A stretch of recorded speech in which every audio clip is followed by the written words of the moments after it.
Pain is often treated as evidence of damage. In reality, pain is a protective signal generated by the nervous system. This distinction matters because misunderstanding pain is one of the main reasons recovery stalls. This video explains how pain works, why it can persist without injury, and how movement-led care restores normal signaling. Pain is not produced by tissues, it is produced by the brain. Tissues send information. The nervous system interprets that information and decides whether pain is required.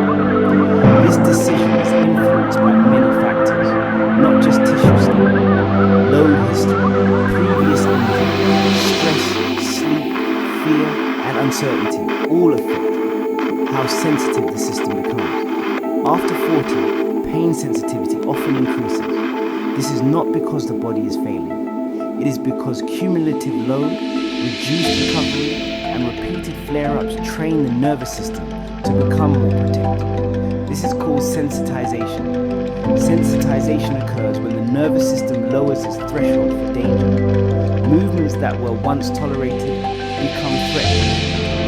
Pain appears earlier, lasts longer, and spreads more easily.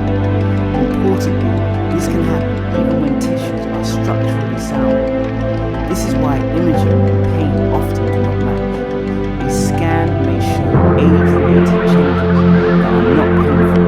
Pain may be severe when imaging shows little. The nervous system is responding to perceived threat, not just physical damage. Understanding this reaffirms recovery. Pain does not mean harm is occurring. It means the system is on high alert. The goal of rehabilitation is not to eliminate all sensation. It is to retrain the system to interpret movement as safe again. Avoidance reinforces pain. When movement is avoided, the nervous system never receives evidence that the body can tolerate load. Sensitivity increases. Confidence decreases. Pain persists. Graded movement reverses this process. Walking is a powerful tool in this context. It provides predictable, rhythmic input to the nervous system. It exposes the body to load in a controlled way. Over time, this reduces threat perception and normalizes pain that improves with gentle movement but worsens with inactivity is a strong indicator of sensitization rather than damage. This is why rest alone rarely solves persistent pain. Rest removes input but does not retrain interpretation. The nervous system also responds to context. Fear, uncertainty, and lack of understanding amplify pain. Education reduces threat. When people understand what pain represents, symptoms often decrease even before physical changes occur. This is not psychological dismissal. It is neurobiology. Pain is real. The mechanism is protective, not imaginary. At this point, it is important to recognize that nervous system sensitivity is influenced by recovery capacity. Poor sleep, inadequate nutrition, and chronic stress all lower pain threshold. If you need help tailoring your diet to your specific needs or medical conditions, arrange a personalized consultation using the link in the description. Supporting recovery metabolically helps regulate nervous system sensitivity alongside movement. Movement retraining must respect tolerance. Flooding the system with excessive load reinforces threat. Underloading reinforces avoidance. The correct approach is progressive exposure. Slightly challenging, repeated, consistent.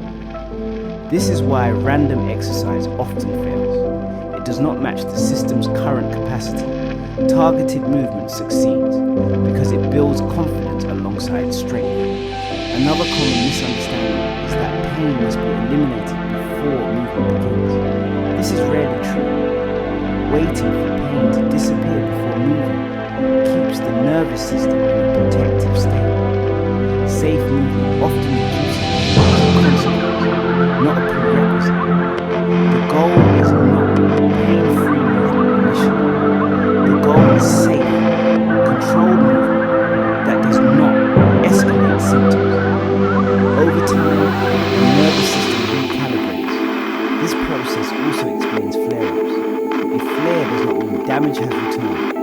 means sensitivity temporarily increased. Responding with panic or rest prolongs it. Responding with controlled movement shortens it. Chronic pain improves when the system learns that movement is not dangerous. There are exceptions. Progressive neurological symptoms, unexplained weight loss with pain, night pain unrelieved by rest, or systemic illness require medical investigation. Pain education does not replace diagnosis. It guides appropriate care once serious pathology is excluded. Most musculoskeletal pain seen in adults over 40 falls into the category of low intolerance and sensitization, not structural failure. This is good news. It means the system is adaptable to deepen our understanding of our movement. Education and recovery work together to normalize pain. Use the resources in the description. You can read The Way to Walk and join the Revitalize Together program. These tools integrate movement education, mindset, and nutrition to support long-term symptom resolution. Pain is not the enemy, it is information. When interpreted correctly, it guides recovery instead of blocking it.